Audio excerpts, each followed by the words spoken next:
आज हम देखेंगे आपके क्लास 9 का चैप्टर 1 जिसका नाम है नंबर सिस्टम्स। पेज नंबर 1 पे आपको बताया गया है इंट्रोडक्शन कि जैसे आप जानते हैं नंबर लाइन के ऊपर जो आपने देखे होंगे ऑलरेडी नंबर सिस्टम्स में अलग अलग नंबर्स होते हैं। नंबर लाइन पे अगर आप राइट में चल रहे हैं तो 1 2 पॉजिटिव होते जाते हैं और अगर आप लेफ्ट में जा रहे हो 0 पे तो नेगेटिव नंबर्स होते जा रहे हैं। तो इन सब नंबर्स को हम लोग इंटीजर्स कहते हैं। नंबर लाइन पे जो रिप्रेजेंट किए जाते हैं नंबर्स उन्हें हम इंटीजर्स कहते हैं। कुछ फ्रैक्शन नंबर्स भी होते हैं जो कि यहाँ पे दिखाए जाते हैं आपको 1/2 या 3/4 इस तरीके से वो नंबर रिप्रेजेंट होते हैं नंबर लाइन पर। आज हम जानेंगे कि नंबर सिस्टम्स में हम लोग नंबर्स को किस तरीके से अलग अलग पहचानते हैं। जैसे कि आपको ऑड इवन नंबर्स को पता ही है, ऑड इवन, और मेरे ख्याल से शायद आपको प्राइम नंबर्स भी पता होंगे। ऑड नंबर्स कौन से होते हैं? जो 2 से डिविजिबल नहीं हो, ये जहां तक आप ले जाना चाहें। और इवन नंबर्स वो कौन से होते हैं? जो कि कंपलसरी 2 से डिविजिबल है। प्राइम नंबर वो नंबर होते हैं जो खुद से या 1 से डिविजिबल है। तो स्मॉलेस्ट प्राइम क्या होता है हमारा? 2 होता है। 1 क्यों नहीं होता है? क्योंकि 1 तो सिर्फ खुद से ही डिवाइड होता है और कोई नंबर से तो वो डिवाइड नहीं होता है। बट 2 क्या है आपका? 2 1 से भी डिविजिबल है और 2 से भी डिविजिबल है। तो प्राइम नंबर की डेफिनेशन है any number which is divisible by itself और 1 is called a prime number. Hope ये आपको पहले से पता है। बट नेचुरली जब आप कोई भी काउंटिंग शुरू करते हैं, सपोज कीजिए कि यहाँ पर 5 बलून्स रखे हुए हैं, तो आप इसे 5 काउंट करते हो या 4 काउंट करते हो? क्योंकि नेचुरली आप इसे जब काउंट करोगे तो 0 से तो नहीं कर सकते, तो फिर क्या हो जाता है आपके पास 4 बलून्स हो गए, आप ऐसा कहेंगे तो ये काउंटिंग आपका गलत कर देता है। क्यों? क्योंकि आपने स्टार्ट कर दिया 0 से। तो जब हम नेचुरल वे में काउंटिंग स्टार्ट करते हैं तो क्या करते हैं? This is number 1 balloon, 2 balloon, 3 balloon, 4 balloon and 5 balloon. तो जो नंबर्स जब हम नेचुरल काउंटिंग स्टार्ट करेंगे तो वो कैसे होते हैं? 1 2 3 4 5 और इस तरीके से आगे बढ़ते जाते हैं। So these numbers are called natural numbers. क्योंकि हम नेचुरल जो काउंटिंग करेंगे वो नंबर 1 से स्टार्ट करते हैं। तो आई होप आपको पता होगा कि नेचुरल नंबर्स अब हम किससे कहते हैं और इनको डिनोमिनेट कैसे करते हैं? n से। अब कुछ ऐसे नंबर्स भी होते हैं, मतलब जैसे कि 1 2 3 4 5 नंबर है तो इनके अपोजिट नंबर्स भी होते हैं। हमने देखा है इंटीजर्स कि जो मतलब 1 का अपोजिट -1 है, तो जब हम इन दोनों को ऐड करेंगे तो कितना मिलेगा हमें? 0। 2 के अपोजिट वाला नंबर है आपका -2, तो आप जब इन दोनों को ऐड करोगे तो क्या मिलेगा? 0। तो 0 को हम होल नंबर कहते हैं। तो जब आपके नंबर सिस्टम में अगर आप यहाँ पर 0 लगा देंगे तो अब ये नंबर सिस्टम का कौन सा फॉर्म हो गया आपका? Whole numbers. यहाँ पे लिख लेते हैं इसे होल नंबर्स। तो जब नेचुरल नंबर्स में अगर 0 ऐड कर दिया जाए तो they are called whole number और उसे डिनोट कैसे किया जाता है?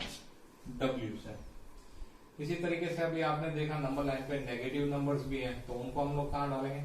तो नेगेटिव नंबर्स 0 और पॉजिटिव नंबर्स, नेगेटिव नंबर 0 और पॉजिटिव नंबर्स को अगर हम इकट्ठा कर लें तो इन प्रकार के नंबर को हम लोग क्या कहेंगे? इंटीजर्स। ठीक है, इसमें कौन कौन से नंबर आएंगे? Negative numbers, positive numbers and including 0। अब इनको रिप्रेजेंट कैसे करते हैं? जैसे नेचुरल नंबर को n करते हैं, होल नंबर को w, तो इंटीजर्स को हम किससे रिप्रेजेंट करते हैं? z से। इतना याद हो जाएगा आपको? ओके। अब इसके अलावा भी कुछ नंबर्स होते हैं। सारे नंबर्स केवल 0 1 2 3 4 5 या नेगेटिव या पॉजिटिव नहीं होते। कुछ ऐसे नंबर्स होते हैं कि जैसे कि 3/5 हो गया, 4/7 हो गया, जिसे हम लोग फ्रैक्शन कहते हैं या फ्रैक्शन रेशनल नंबर्स कह सकते हैं। क्योंकि इनका फॉर्म कैसा होता है? p/q। p/q मतलब ऊपर कोई और नंबर होता है, नीचे कोई और नंबर होता है। तो जब हमें इस प्रकार के नंबर मिलते हैं तो हम इन्हें क्या कहते हैं? Rational numbers. अब रेशनल नंबर्स के लिए भी हमें कुछ ना कुछ तो डिनोट करना पड़ेगा, नहीं तो हम कैसे पहचानेंगे कि ये रेशनल नंबर्स हैं? या हर बार हम बड़ा सा इतना रेशनल नंबर्स नहीं लिखते हैं, तो इसके लिए लेटर Q दिया हुआ है। Rational numbers are represented by the letter Q। अब हर इंटीजर को आप रेशनल नंबर में शो कर सकते हैं? तो हाँ, हम कर सकते हैं, क्योंकि -3 को मैं -3/1 कर सकता हूँ, 2/1 लिख सकता हूँ 2 को, 3/1 लिख सकता हूं। तो हर इंटीजर को हम बोल सकते हैं कि वो एक रेशनल नंबर है, but her rational number integer है ये बोलना गलत हो जाएगा। तो हम देखते हैं अभी आपका बुक का एग्जाम्पल नंबर 1। आपका बुक का एग्जाम्पल नंबर 1 है, are the following statements true और फॉल्स, गिव रीजंस। जिसका पहला सवाल है, every whole number is a natural number. तो होल नंबर्स में हमने देखा था 0 1 2 3 4 5 सब नंबर्स आ रहे हैं। तो 1 2 3 4 5 को हम नेचुरल नंबर कहते हैं, बट एवरी होल नंबर, तो होल नंबर तो 0 से स्टार्ट होता है, but 0 is not a whole number, and so every whole number is a natural number is a false statement. क्योंकि नेचुरल नंबर तो किससे स्टार्ट होता है, 1 से, और 0 होल नंबर है बट ये नेचुरल नंबर नहीं है। So the statement which is given that every whole number is a natural number is a false statement. क्योंकि 1 2 3 4 5 नेचुरल नंबर्स हैं, वो होल नंबर्स में आते हैं, बट 0 एक नेचुरल नंबर नहीं है, नेचुरली हम 0 से काउंट नहीं करते। That is why the first statement answer is false. Second है, every integer is a rational number. तो दैट इज ट्रू, क्योंकि इंटीजर्स कौन कौन से नंबर होते हैं, +1 +2 -1 -2 -5, ये सारे नंबर्स, या 0 भी ले सकते हैं हम लोग इसके अंदर।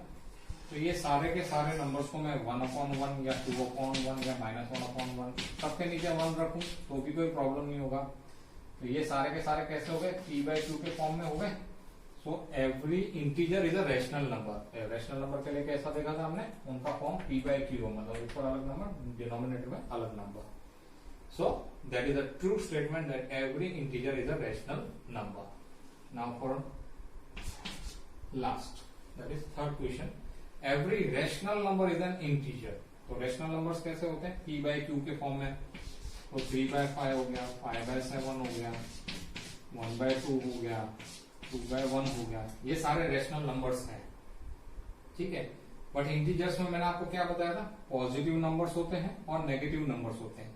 इनमें ऐसा फॉर्म है ही नहीं जो नंबर लाइन पे आप इजीली रिप्रेजेंट कर सको। So these type of numbers are rational number but they are not integer. So this is a false statement. I hope आपको ये समझ में आया होगा। अब हम देखेंगे आपका एग्जाम्पल नंबर 2, जो कि पेज नंबर 4 पर दिया हुआ है। आपको पूछा गया है, find 5 rational number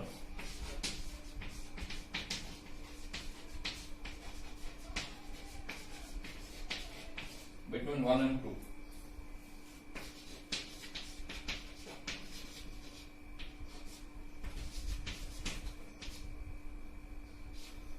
between 1 and 2 आपको 5 रेशनल नंबर्स बताने हैं। रेशनल नंबर कौन से फॉर्म में होते हैं हमें पता है, p/q के फॉर्म में। तो सपोज कीजिए कि मैं बोलता हूँ हमें रेशनल नंबर, हर एक नेचुरल नंबर भी आपका रेशनल नंबर है, वो हम पहले भी पढ़ चुके हैं, हर एक इंटीजर आपका रेशनल नंबर है। तो अगर मैं आपको कहूँ 1 और 3 के बीच में कौन सा नंबर आता है, तो आप क्या बोलेंगे, 2। मैं आपको बोलूँ 5 और 7 के बीच में कौन सा नंबर आता है, तो आप क्या कहेंगे, 6। तो ये आता कैसे है, आप क्या करते हैं, इन दोनों को प्लस कर लेते हैं, तो 3 + 1 4 हो जाता है, और उसका हाफ कर देते हैं, मिड वैल्यू निकाल लेते हैं, तो क्या आ गया, 2। सिमिलरली जब आप 5 + 7 करते हैं तो कितना आ जाता है, 12, और 12 का हाफ कर लेते हैं तो मिड वैल्यू मिल जाता है आपको 6। यानी कि मतलब दो संख्याओं के बीच की संख्या ढूंढने के लिए हम लोग क्या करते हैं, दोनों को ऐड करते हैं और उनके हाफ कर देते हैं, /2 कर देते हैं, ताकि हमें इन दोनों के बीच की वैल्यू मिल जाए। अब हम क्या करेंगे, यहाँ पे हमें 1 और 2 के बीच में 5 रेशनल नंबर्स कहा गया है। तो सबसे पहले तो हम क्या करेंगे, इसे दोनों संख्याओं को प्लस करेंगे और 2 का /2 करेंगे, तो हमारी पहली रेशनल संख्या क्या होगी, 3/2। इसका मतलब ये हुआ कि 1 3/2 और 2, ये हो गई आपकी पहली रेशनल संख्या जो 1 और 2 के बीच में है। आपको कितना बोला गया, 5।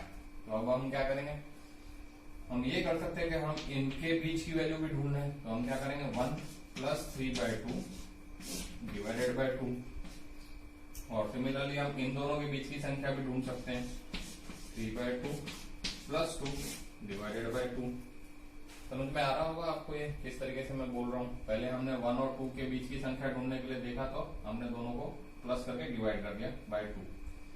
फिर जो ये मिड वैल्यू मिली हमें इन दोनों के बीच की, हमने इनको प्लस किया और इनकी हाफ ले ली, इन दो लास्ट नंबर्स का हाफ ले लिया, तो हमें इन दोनों के बीच में जो संख्या आएगी वो मिल जाएगी।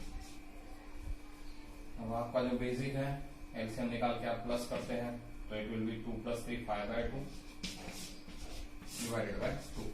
यहाँ पर कितना हो जाएगा 2 × 2 = 4, एलसीएम लेकर के आपका 4 + 3 7/2 डिवाइडेड बाय 2। अब कई बच्चों को ये प्रॉब्लम होती है कि जब ये 1/2 डिवाइडेड बाय 2 या 7/2 तो इसमें होता क्या है।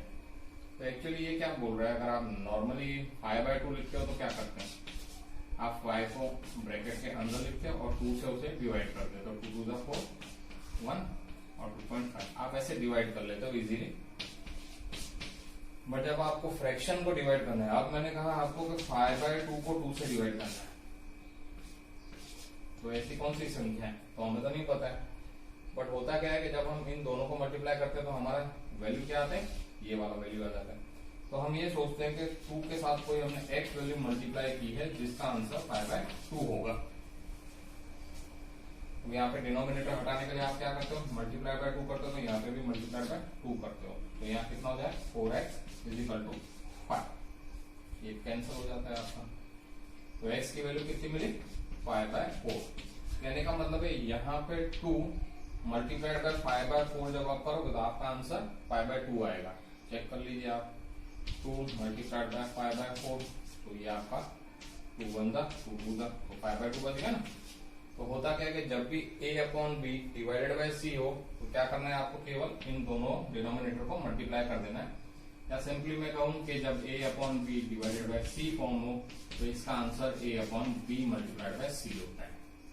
तो यहाँ पे हो जाएगा आपका 5/2 multiplied by 2 that is 5/4। Similarly यहाँ पे भी आप बोल सकते हैं कि इट इज 7/4। अब ये संख्या आप लिखोगे कहां पर, तो जैसे कि मैंने आपको बोला कि हमने इन दोनों के बीच की वैल्यू ढूंढी है। इन दोनों के बीच की वैल्यू कौन सी है 5/4 और इन दोनों के बीच की वैल्यू कितनी मिली हमें 7/4। तो हमने 1 और 2 के बीच में 3 रेशनल संख्याएं ढूंढ ली, बोला गया है 5। तो अब या तो आप इन दोनों के बीच की संख्या, इन दोनों के बीच की, इन दोनों की या इन दोनों की, आप और 4 संख्याएं ढूंढ सकते। तो आपने देखा अब तक हमने 3 रेशनल नंबर्स ढूंढे हैं बिटवीन 1 और 2, बट मांगे कितने गए 5।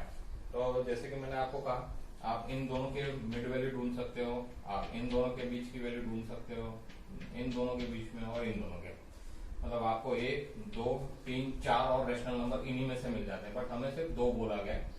तो मैं सिंपली इन दोनों के बीच की ले लेता हूँ, आप इनकी भी ले सकते हो, क्योंकि ऑलरेडी मैं एक टाइप का तो आपको बता चुका हूँ 1 + 3/2 वाला, तो जहां पर केवल एक ही आपका 3/2 के फॉर्म में और एक आपका नेचुरल नंबर है। अब हम दोनों उस प्रकार के नंबर लेंगे जो p/q के फॉर्म में। तो 5/4 + 3/2 की मिड वैल्यू क्या हो, तो अब आप यहाँ पे एलसीएम निकालेंगे, एलसीएम आएगा आपका 4, आप मल्टीप्लाई और डिवाइड बाय 2 करेंगे तो कितना हो जाएगा 5 + 6 दैट इज 11/4 डिवाइडेड बाय 2। अभी क्या हो गया वापस आपका ये 4 इससे मल्टीप्लाई हो जाएगा दैट इज 11/8। सिमिलरली हम इसके लिए भी कर सकते हैं 3/2 और 7/4 के लिए। अच्छा ये हर बार सेम नंबर होंगे ये आप मत सोचिएगा, आप कोई भी नंबर ले सकते हो, आप इन दोनों के बीच की वैल्यू भी ढूंढ सकते थे। तो जब भी आपको 5 रेशनल नंबर कहा गया तो आप ये मत देखो कि किसी ने ये नंबर लिखे हैं किसी के और नंबर्स हैं, वो आपको नहीं देखना है। आपको ये देखना है कि आपका जो प्रोसेस है आपने जो समझा है वो सही है। तो अगर आप किसी और के रेशनल नंबर अलग, आप बहुत सारे रेशनल नंबर इन दोनों के बीच में आ सकते हैं। 1/2 के बीच में आपका 1/2 भी आ सकता है, 3/4 भी आ सकता है, जो यहाँ पे आपको नहीं दिख रहे बट ये आते हैं और they are rational number between 1 और 2। ये डायरेक्ट है, मैं आपको प्रोसेस से बता रहा हूँ किस तरह से करना है।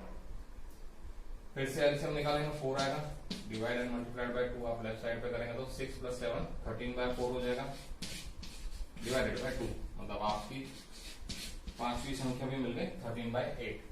अब ये जो वैल्यू आपको मिली 11/8 और 13/8 वो कहाँ की वैल्यू है, आप लिख पाओगे इसे, बताता हूँ मैं आपको। अब ये 11/8 हमने किसकी वैल्यू ढूंढी थी, इन दोनों के बीच की। तो होगा कैसे लिखने का आपका 1 5/4, फिर आएगा 11/8 उसके बाद 3/2, उसके बाद आपने इन दोनों के बीच की वैल्यू ढूंढी जो मिली आपको 13/8, और फिर आ गया आपका 7/4 और आखिरी नंबर 2। तो आपने 5 रेशनल नंबर ढूंढ लिए 1 2 3 4 और 5 बिटवीन 1 एंड 2। होप ये मेथड आपको समझ में आया होगा। जब आप इनको डेसिमल में भी कर देखेंगे तो आपको मालूम पड़ेगा कि ये वैल्यू से ये वैल्यू बड़ी है, इस वैल्यू से ये संख्या बड़ी है, और इसका जो आंसर होगा उससे ये बड़ी है। ये बढ़ता जाएगा क्योंकि ये 1 से लेकर 2 तक बढ़ रहा है। चलो मैं आपको डेसिमल में भी आपका इनको आंसर बता दूं कि कैसे मैं बोल रहा हूँ कि ये बढ़ रही है और मैंने क्यों इनकी प्लेसमेंट यहाँ पर की। क्यों मैंने 11/8 को पहले नहीं लिखा, क्योंकि इसकी वैल्यू इससे ज्यादा है। Let's see in decimal. तो जब आप 5/4 करते हो, मतलब 5 को 4 से डिवाइड करना है, 4 1 जा 4 माइनस करेंगे 1 बच गया, आपका पॉइंट लगाएंगे 0 आ जाएगा, 4 2 जा 8 2 बच गया, तो पॉइंट है तो एक और 0 ले सकता हूँ 1.25। तो ये आपका रिमाइंडर हो गया 0। तो 1 के बाद हमारी कितनी वैल्यू है 1.25। मैं इसे ऐसे लिख सकता हूँ डेसिमल में, सिर्फ मैंने उसको डेसिमल में रेशनल नंबर से डेसिमल में कन्वर्ट किया है। बाद की वैल्यू मैंने बोला ये बड़ी है इससे। लेट्स सी 11 को 8 से डिवाइड करना है, 8 1 जा 8, सब्ट्रैक्ट करेंगे 3, पॉइंट लगा दिया 0 आ जाएगा, 8 3 जा 24, 60, 7 8 जा 56, 40, 8 5 जा 40। तो आपकी वैल्यू क्या आई अब 1.375। इससे बड़ी हुई या नहीं हुई? अगर आप इसे पहले लिख देते तो क्या हो जाता, वो गलत हो जाता। इसलिए कौन सी वैल्यू आप ढूंढ रहे हो, किसके बीच आएगी, वो भी आपको समझ में आना जरूरी है। अब मैंने कहा कि इससे ये बड़ी है, तो 3/2 कितना होता है 1.5 होता है। ट्राई कर लीजिएगा आप डिवाइड करके। तो देखिए आपकी संख्या बढ़ रही है और मैंने इसीलिए उनकी प्लेसमेंट भी उस हिसाब से रखी है। मैंने किसी भी नंबर को बीच में ऐसे नहीं लिख दिया है। हर एक स्टेप मैंने आपको बताया था। 5/4 1.25, फिर 3/2 1.5 और 7/4 आपका अभी देखते हैं कितना है। तो इन दोनों के बीच की संख्या कितनी है 1.375। आप ऐड करके भी देख लोगे और डिवाइड करेंगे तो आपका वैल्यू आएगा 1.375, 1.25, 1.5, 75 और 2.75। जब आप इसको डिवाइड करेंगे 2 से तो कितना का 1.375। समझ में आया होगा आपको? इतना फास्ट आपको बता रहा हूँ, बट ये एक्चुअली बेसिक है जो आपके माइंड में क्लियर होगा। अब हम देखते हैं 13/8 और 7/4 की वैल्यू कितनी होती है डेसिमल में। 13/8 मतलब आपको 13 को 8 से डिवाइड करना है। 8 1 टाइम्स 8 जाएगा, कितना बच जाएगा 5, पॉइंट लगाएंगे यहाँ पे 0 आ जाएगा। 7 8 जा 56, 8 6 जा 48, कितना बचा 20, 2 जा 16, 40, 8 5 जा 40। तो ये वैल्यू कैसी है, इससे बड़ी हुई है नहीं 1.5 से? ये देखिए 1.625। अब 7/4 इससे बड़ा है या नहीं वो भी देख लेते हैं। तो आपको क्या करना है 7 को 4 से डिवाइड करना है। 4 2 जा 8 हो जाएगा, तो 4 1 जा 4, माइनस करेंगे 3, पॉइंट लगाएंगे 0 आ जाएगा। 4 7 जा 28, 20, 4 5 जा 20, रिमाइंडर बच गया 0। तो आपकी ये वैल्यू कितनी है 1.75। तो जब मैंने पहले 1 लिखा, फिर 1.25 लिखा है, फिर 1.5 लिखा है और फिर मैंने 1.75 लिखा है। ये सारी वैल्यू 1 और 2 के बीच में है, बट हमें डेसिमल में नहीं दिखाना था, इसीलिए मैंने आपको एक प्रोसेस बताया कि रेशनल में, बट वो लिखने कैसे हैं। आप आगे पीछे अंकों को नहीं रख सकते हो। अगर 1.375 पहले लिख दिया, 1.25 बीच में लिख दिया तो वो गलत हो जाएगा। होप इससे आपको क्लियर होगा। ये डेसिमल इसीलिए बताया आपको कन्वर्ट करके, ताकि किसकी वैल्यू कहाँ रखनी है वो भी आपको ध्यान रखना है, न कि केवल आंसर लाना। अब हम देखेंगे इसी प्रॉब्लम को दूसरे सॉल्यूशन से। पहले हमने जो सॉल्यूशन लिया था वो कौन सा था, मिड वैल्यू वाला। मतलब हमें दी गई संख्याओं के बीच की संख्या हम लोग ढूंढ करके रेशनल नंबर्स बताते थे। बट क्या ऐसा मेथड है कि हम डायरेक्टली भी बता सकते हैं? तो हाँ, एक अल्टरनेट मेथड है कि जिससे हम इसका, आपको कहा कितना गया ढूंढने के लिए 5 रेशनल नंबर बिटवीन 1 and 2। तो इस 1 को मैं पहले तो मुझे 5 रेशनल नंबर चाहिए, तो मैं इसमें 5 ऐड कर दूंगा स्टार्टिंग नंबर में। 5 + 1 6। ये मेरा क्या हो जाएगा रेशनल नंबर के लिए डिनोमिनेटर हो जाएगा। तो अगर ये मेरा डिनोमिनेटर है तो मेरा न्यूमरेटर क्या होना चाहिए कि 1 आ जाए।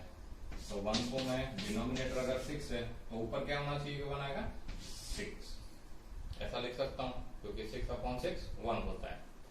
सिमिलरली मुझे डिनोमिनेटर 6 ही रखना है तो न्यूमरेटर क्या होना चाहिए, नेचुरली 6 2 12 होना चाहिए क्योंकि तभी 2 बचेगा।